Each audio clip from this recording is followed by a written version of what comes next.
మిత్రులందరికీ నమస్కారం.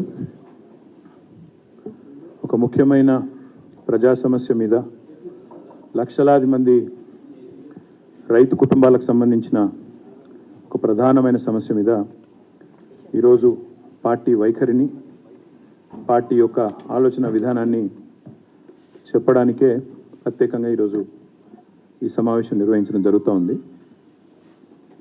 తెలంగాణ రాష్ట్రం 2014లో ఏర్పడేదాకా 1956 నుంచి 2014 దాకా 58 ఏళ్ల పాటు రెండు ప్రధానమైన నదులు కృష్ణా, గోదావరి, ఈ రెండింటిలో ముఖ్యంగా గోదావరి జలాల మీద తెలంగాణ ప్రజలు, తెలంగాణ నాయకులు, తెలంగాణ రైతులది దశాబ్దాల పోరాటం.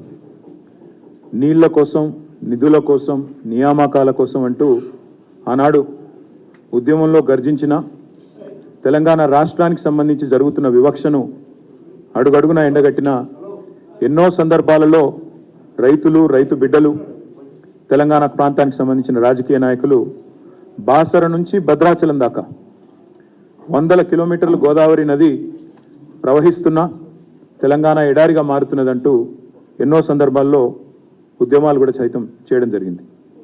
కానీ ఎన్ని చేసినప్పటికీ ఆనాడు ఉమ్మడి ఆంధ్రప్రదేశ్లో తెలంగాణ ప్రజల సాక్షిగా, తెలంగాణ కవుల సాక్షిగా, కళాకారుల సాక్షిగా, రచయితల సాక్షిగా, ఎన్నో ఉద్యమాల సాక్షిగా కూడా ఆనాడు వేల టీఎంసీల నీళ్లు ప్రతి సంవత్సరం దాదాపుగా సముద్రంలో వృధాగా కలిసిపోయిన పరిస్థితి. మాట్లాడితే చెప్పింది ఏమంటే సముద్ర మట్టానికి పైన ఉంది తెలంగాణ, నీళ్లు కింద ఉన్నాయి, తెలంగాణ పైన ఉన్నది, కాబట్టి నీళ్లు రావు అని చెప్పి కన్నీళ్లు మాత్రమే 60 ఏళ్ళు మిగిల్చిన చరిత్ర ముఖ్యంగా ఉమ్మడి ఆంధ్రప్రదేశ్లో ఆనాడు సింహభాగం పరిపాలించిన కాంగ్రెస్ పార్టీ. గోదావరి జలాల కోసం ఆనాడు ఇచ్చంపల్లి ప్రాజెక్టు కోసం ఎర్ర జెండా నుంచి కాషాయ జెండా దాకా అందరూ కూడా ఓట్ల యాత్రలు, పాదయాత్రలు, అన్ని రకాల యాత్రలు చేసిన వాళ్ళే గోదావరి నీళ్ళ మీద. ఇక కవులైతే ఎన్ని సందర్భాల్లో అంటే పాటలు ఎన్ని సార్లు తమ గొంతు విప్పారంటే ఆనాడు సదాశివుడు గారు తలాపున పారుతుంది గోదావరి, మన చేను మన సెలుక ఎడారి అంటూ ఉద్యమ కాలంలో పాటలు రాసిన, అదేవిధంగా కేసీఆర్ గారి సారథ్యంలో జలసాధన ఉద్యమంలో భాగంగా ఆనాడు ప్రతి మండలంలో బ్రిగేడియర్లను నియమించి ప్రతి మండలంలోని రైతులను, రైతు బిడ్డలను జాగృతం చేసే ప్రయత్నం చేసిన, అదేవిధంగా గద్దర్ లాంటి ప్రజాకవి కూడా గోదారమ్మ తెలంగాణను గొడ్రాలు చేసిపోయిందమ్మా, అమ్మ తెలంగాణమా మా ఆకలి కేకల గానమా అని పాడిన, అదేవిధంగా గోదావరి మీద ఆనాడు మహారాష్ట్ర బాబ్లీ లాంటి ప్రాజెక్టులు కడుతున్నప్పుడు ఆనాడు అప్పుడున్న ప్రభుత్వం, కాంగ్రెస్ ప్రభుత్వం చోద్యం చూస్తూ కూర్చున్న పరిస్థితి కూడా మనమే గమనించినాం. ఆనాడు ఎంతోమంది వీరోచితంగా పోరాటం చేసిన మా గంగుల కమలాకర్ గారు అయితే ఆనాడు 2 సార్లు తన కాలు కూడా విరిగింది. అట్లాంటి పరిస్థితుల్లో చివరికి కొత్త ప్రాజెక్టులు కట్టకపోగా ఉన్న శ్రీరామ్ సాగర్ లాంటి ప్రాజెక్టు కూడా ఎండిపోయే పరిస్థితి తీసుకొచ్చింది ఆనాడు అప్పుడున్న కాంగ్రెస్ ప్రభుత్వం. ఇక తెలంగాణ ఉద్యమం ప్రారంభం కాగానే జలయజ్ఞం అని ఒకటి మొదలుపెట్టినారు. ప్రాణహిత చేవెళ్ళ అని ఒక రంగుల కళ చూపెట్టి 10 ఏళ్ళు తమాషా చూసినారు. 10 ఏళ్ల పాటు కూడా ఆనాడు కేవలం ఒక ధనయజ్ఞంగా దాన్ని మార్చే ప్రయత్నం చేసినారు తప్ప ఎన్నడూ కూడా ఒక్కసారి కూడా సిన్సియర్గా చిత్తశుద్ధితో గోదావరి నీళ్లను తెలంగాణ బీళ్లకు మలపాలైన ప్రయత్నం మాత్రం కాంగ్రెస్ ఎన్నడూ చేయలేదు. 9 హట్టి అన్నారు, తట్టేడు మట్టి కూడా తవ్వలేదు, ఇది వాస్తవం. మహారాష్ట్రతో అక్కడ మహారాష్ట్రలో కాంగ్రెస్ గవర్నమెంటే ఉండేది, ఆంధ్రప్రదేశ్లో కాంగ్రెస్ గవర్నమెంటే ఉండేది, ఢిల్లీలో కూడా యూపీఏ గవర్నమెంటే ఉండేది. అంటే 3 చోట్ల కూడా వాళ్ళకు సానుకూలంగా, వాళ్ళకు పూర్తిగా ఒకటే పార్టీకి సంబంధించిన పెద్దలు ఉన్నప్పటికీ ఎన్నడూ కూడా సిన్సియర్గా ప్రయత్నం చేయలేదు. కాబట్టే మహారాష్ట్రతో అంతర్రాష్ట్ర ఒప్పందం కూడా చేసుకోక దానికి ఎత్తు ఒక సాకని, ఇంకోటి ఒక సాకని, అంతర్రాష్ట్ర వివాదమని, నీటి లభ్యత లేదని రకరకాల మాటలు చెప్పి ఆఖరికి ఏమి చేయకుండానే తట్టేడు మట్టి తీయకుండా, ఒక కాలువ తవ్వకుండా, మరి మొబిలైజేషన్ అడ్వాన్స్ల పేరిట కాంట్రాక్టర్లకు మాత్రం అడ్డగోలుగా, 1 కాదు 2 కాదు, అడ్డగోలుగా ఆనాడు మరి వారు కాంట్రాక్టర్లకు మొబిలైజేషన్ అడ్వాన్స్ ఇచ్చి 10 ఏళ్ల పాటు ఆనాడు టైంపాస్ చేసినారు. ఇగో ఆనాటి కాగ్ రిపోర్ట్లే సాక్ష్యం. 52,000 కోట్ల అవినీతి అని నేను చెప్పడం కాదు, ఆ రోజు కంట్రోలర్ అండ్ ఆడిటర్ జనరల్ కూడా వారిని తప్పుపట్టినారు. ఆనాడు 52,000 కోట్లకు సంబంధించి ఇది డెక్కన్ క్రానికల్ అనే పత్రిక రాసిన వార్త. 52,000 కోట్లు అని చెప్పి, ఇది టైమ్స్ ఆఫ్ ఇండియా అనే పత్రిక Jalayagnam the mother of all frauds అని చెప్పి ఆనాడు టైమ్స్ ఆఫ్ ఇండియా అనే పత్రిక రాసిన వార్త. అంటే ఇట్లాంటి కోకొల్లలు ఆనాడు కనీసం కాలు వదవకుండా, కనీసం తట్టడి మట్టి తీయకుండా మొబిలైజేషన్ అడ్వాన్స్ల పేరిట ఆనాడు ఇది జలయజ్ఞం కాదు ధనయజ్ఞం అనే స్థాయికి ఆనాడు మరి అప్పటి కాంగ్రెస్ ప్రభుత్వం తీసుకున్న ప్రోగ్రాంని ఎంత దుర్మార్గంగా నడిపినారో ఆ రోజు రాష్ట్ర ప్రజలందరూ కూడా గమనించారు. దాన్ని సంస్థలు కూడా తప్పుపట్టినాయి. 10 ఏళ్ళు కేంద్రంలో, 10 ఏళ్ళు ఇక్కడ ఆంధ్రప్రదేశ్లో, 10 ఏళ్ళు మహారాష్ట్రలో ఉన్నప్పటికీ ఒక్క అనుమతి కూడా కనీసం గోదావరి మీద సాధించని దుస్థితి కాంగ్రెస్ యొక్క, ఆనాటి కాంగ్రెస్ యొక్క పార్టీ యొక్క దివాలా కోరు రాజకీయానికి నిదర్శనం మళ్ళొకసారి నేను విజ్ఞప్తి చేస్తా ఉన్నాను. తెలంగాణ రాష్ట్రం ఏర్పడ్డ తర్వాత, ఎందుకంటే నీళ్ల కోసమే జరిగిన పోరాటం కాబట్టి, నీళ్లలోనే నిప్పులు పుట్టించిన ఉద్యమం కాబట్టి, తెలంగాణ రాష్ట్రం ఏర్పడ్డ తర్వాత గోదావరి నీళ్లను మన బిల్లుకు మళ్లించాలనే ఒక సదుద్దేశంతో ప్రాణహిత చేవెళ్ళ ప్రాజెక్టును ఆనాడు, ఎందుకంటే సిడబ్ల్యూసి స్వయంగా చెప్పింది ఈ ప్రాజెక్టు సరైన ఆలోచన కాదు అని. అందుకే కేసీఆర్ గారు నిపుణులతో, మేధావులతో, రిటైర్డ్ ఇంజనీర్లతో, సర్వీస్లో ఉన్న ఇంజనీర్లతో, అదేవిధంగా కేంద్ర ప్రభుత్వ రంగ సంస్థలతో అందరితో కూడా చర్చించిన తర్వాత వాటి నివేదికలు తీసుకున్న తర్వాతనే ఆనాడు గోదావరి నీళ్లను తెలంగాణ బిల్లుకు మళ్లించాలనే ఒక భగీరథ ప్రయత్నం ప్రారంభించినారు. అప్పటికే మహారాష్ట్ర చెప్తా ఉంది, అక్కడ బీజేపీ ప్రభుత్వం వచ్చింది. మేము ఎట్టి పరిస్థితుల్లోనూ కూడా తుమ్మిడి ఎట్టి దగ్గర ముంపుకు గురవుతుంది మా ప్రాంతం, కాబట్టి ఒప్పుకోం అని అక్కడ మహారాష్ట్ర ప్రభుత్వం తెగేసి చెప్పింది. ఎన్నింటికి మించి సెంట్రల్ వాటర్ కమిషన్ తుమ్మిడి ఎట్టి దగ్గర నీటి లభ్యత లేదు అని స్పష్టంగా తన నివేదిక ద్వారా చెప్పింది. చెప్పడమే కాదు, ఆల్టర్నేటివ్ చూసుకోండి, ప్రత్యామ్నాయం చూసుకోండి అని స్పష్టంగా చెప్పిన తర్వాత సెంట్రల్ వాటర్ కమిషన్ లెక్కలు, వ్యాప్కో సర్వే, నిపుణుల సలహాలు, సంప్రదింపులు, ఇవన్నింటి తర్వాత ఆనాడు తుమ్మిడిహట్టి కంటే ఎక్కువ నీరు లభ్యత ఉండే మేడిగడ్డ వద్ద మరి నీళ్లు తీసుకోవడం మేలు అనే నిర్ణయానికి వచ్చి కాళేశ్వరం అనే ప్రాజెక్టుకు ఆనాడు శ్రీకారం చుట్టడం జరిగింది. అనేక సార్లు, ఒకసారి కాదు అనేక సార్లు పక్క రాష్ట్రంలో బీజేపీ గవర్నమెంట్ ఉన్నా, వారితో రాజకీయంగా వైరుధ్యం ఉన్నా అనేక సార్లు అక్కడికి పోయి మేడిగడ్డ దగ్గర మేము కట్టుకోబోతా ఉన్నాం. మరి ప్రాణహిత గోదావరి మొత్తం అంతా కూడా అక్కడ అద్భుతమైన నీటి లభ్యత ఉన్న ప్రాంతంలో కట్టడం వల్ల మాకు లాభం జరుగుతుంది, మా రాష్ట్రానికి, అదేవిధంగా మీకు కూడా ఇబ్బంది తప్పుతుందని చెప్పి వారిని ఒప్పించి అంతర్రాష్ట్ర ఒప్పందం కూడా చేసుకొని మరి ఒక డిప్లొమసీ చూపెట్టి, ఒక వాటర్ డిప్లొమసీ అనే కొత్త ఆలోచన విధానానికి కూడా శ్రీకారం చుట్టి గోదావరి పైన బరాజుల నిర్మాణం చేయడం జరిగింది. పక్క రాష్ట్రంతో పంచాయతీలు పెట్టుకొని అంతర్రాష్ట్ర ఇబ్బందులు, అంతర్రాష్ట్ర వివాదాలని చెప్పి ఉమ్మడి ఆంధ్రప్రదేశ్లో ప్రాజెక్టులు కట్టకుండా మరి ఆనాడు ఇబ్బంది పెడితే జలదౌత్యం నెరిపి మొత్తానికి అన్ని అనుమతులు కూడా సాధించి కాలంతో పోటీ పడుతూ కాళేశ్వరం ప్రాజెక్టు నిర్మించిన ఘనత గౌరవ పెద్దలు కేసీఆర్ గారిది. చాలామంది మిత్రులు మాట్లాడుతున్నారు ఈ మధ్యన, కాళేశ్వరం అంటే ఒక మేడిగడ్డ మాత్రమే అన్నట్టు, కాళేశ్వరం అంటే ఒక బరాజ్ మాత్రమే అన్నట్టు కొంతమంది తెలిసి తెలవక, తెలిసి కూడా కావాలని ప్రజల్ని తప్పుదోవ పట్టించడానికి కూడా మాట్లాడుతున్న పరిస్థితి. అసలు కాళేశ్వరం అంటే ఏమిటి అనేది రాష్ట్ర ప్రజలకు ఈరోజు చెప్పదలుచుకున్నాం. దాంతోపాటు తప్పకుండా రాష్ట్ర ప్రజలకు, అదేవిధంగా కొంతమంది తెలిసి తెలియక మాట్లాడుతున్న వాళ్ళకు కూడా సజీవంగా చూపెట్టాలన్న ఉద్దేశంతో మేము మేడిగడ్డకు కూడా బయలుదేరిపోబోతా ఉన్నాం. మరి పెద్దలు కేసీఆర్ గారు నల్లగొండ సభలో, బహిరంగ సభలోనే స్పష్టంగా చెప్పారు, మీరు పోవడం కాదు మేమే పోతాము నల్లగొండకి, మన మేడిగడ్డకి. మేడిగడ్డ మాత్రమే కాదు, అన్నారం పోతాము, సుందిల్ల పోతాము, మొత్తం కాళేశ్వరంలోని కాళేశ్వరం ప్రాజెక్టు యొక్క సమగ్ర స్వరూపాన్ని ప్రజలకు అర్థమయ్యేటట్టు వాళ్లకు సజీవంగా చూపెడతాము అనే మాట కూడా ఈ సందర్భంగా నేను విజ్ఞప్తి చేస్తా ఉన్నా. కాళేశ్వరం అంటే ఒక మేడిగడ్డ కాదు, కాళేశ్వరం అంటే 3 బరాజులు, కాళేశ్వరం అంటే 15 రిజర్వాయర్లు, కాళేశ్వరం అంటే 21 పంప్ హౌజులు, కాళేశ్వరం అంటే 203 కిలోమీటర్ల సొరంగాలు, 203 కిలోమీటర్స్ ఆఫ్ టనల్స్, కాళేశ్వరం అంటే 1531 కిలోమీటర్ల ప్రవాహ కాలువలు. కాళేశ్వరం అంటే 98 కిలోమీటర్ల ప్రెషర్ మెయిన్స్, 141 టీఎంసీల స్టోరేజ్ కెపాసిటీ, 240 టీఎంసీల వినియోగం. అంటే స్టోరేజ్ 141 టీఎంసీ అయితే యూటిలైజేషన్ 240 టీఎంసీలు.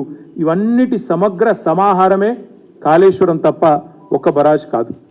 1,00,000 కోట్ల విలువ చేసే ప్రాజెక్టు అని ఒకవైపు చెప్తూ 1,00,000 కోట్లు కొట్టుకపోయింది అని చెప్పి ఒకవైపు చిల్లర మాటలు మాట్లాడుతూ ఒక 3-3.5 వేల కోట్ల బరాజుని అందులో 84 పిల్లర్లుంటే 3 పిల్లర్లకు ప్రమాదం వస్తే మొత్తం బరాజే కొట్టుకపోయింది అన్నట్టుగా, ఏదైతే కాళేశ్వరం మొత్తమే కొట్టుకపోయింది అన్నట్టుగా చిత్రీకరించే ప్రయత్నం చేస్తున్నారో అందుకే ప్రజలకు చెప్పేది, కాళేశ్వరం అంటే ఒక మేడిగడ్డ కాదు. కాళేశ్వరం అంటే 3 బరాజులు, 15 రిజర్వాయర్లు, 21 పంపింగ్ స్టేషన్లు, పంప్ హౌజులు, 203 కిలోమీటర్ల టనల్స్, 1531 కిలోమీటర్ల కాలువలు, ఎన్నింటితో పాటు అన్నింటికి మించి 40 లక్షల పైచిలుకు ఎకరాలకు నీరిచ్చే కామధేనువు Kaleshwaram. Kaleshwaram is not a simple project. 88 మీటర్ల ఎత్తు నుంచి సముద్ర మట్టం మీద 88 మీటర్ల ఎత్తు నుంచి 618 మీటర్ల ఎత్తుకి మరి గోదావరి గంగను పైకి తీసుకొని పోయే, ఏటికి ఎదురెత్తుతూ పైకి తీసుకొని పోయే ఒక బృహత్తరమైన కార్యక్రమం కాళేశ్వరం. ఇంకొక మాటలో చెప్పాలంటే తెలంగాణ టోపోగ్రఫీ తెలిసిన వారికి తెలుసు, తెలియని వారికి తెలియదు. తెలంగాణ దాదాపుగా ఒక గుడిసెలాగా ఇట్లుంటుంది. మధ్యలో హయ్యర్ ప్లాటూ ఉంటే రెండు వైపులా, ఒకవైపు కృష్ణ మరొక వైపు గోదావరి. కృష్ణ 100, 110, 120 మీటర్ల స్థాయిలో కృష్ణ ప్రవహిస్తుంటే అబవ్ సీ లెవెల్, ఇంకోవైపు గోదావరి 80-90 మీటర్ల లెవెల్లో గోదావరి ప్రవహిస్తుంది. పైన హైదరాబాద్ లాంటి పట్టణం 535 మీటర్ల పైన హైదరాబాద్. కొండపోచమ్మ సాగర్ లాంటి ప్రాంతం 618 మీటర్లు. లక్ష్మీదేవిపల్లి షాద్ నగర్ ఏరియాలో 650 మీటర్లు. ఇట్లా ఏటవాలుగా ఉండే ఒక పరిస్థితి తెలంగాణది. తెలంగాణ యొక్క టోపోగ్రఫీ, దాని యొక్క పరిస్థితి తెలిసిన వాళ్ళు ఎవరైనా సరే తెలుసుకునేది ఏంటంటే, దిగువన పారుతున్న గోదావరిని ఎగువకు ఎదురెక్కించడానికి, రప్పించడానికి చేసిన భగీరథ ప్రయత్నమే కాళేశ్వరం. తెలంగాణ రాష్ట్రానికి కామధేనువు, తెలంగాణ రైతాంగానికి కామధేనువు కాళేశ్వరం. తెలంగాణను కరువు నుంచి కూడా గట్టెక్కించే కామధేనువు కాళేశ్వరం. తాగునీటికి, సాగునీటికి, దేనికి ఇబ్బంది లేకుండా చేసే అద్భుతమైన కామధేనువు కాళేశ్వరం.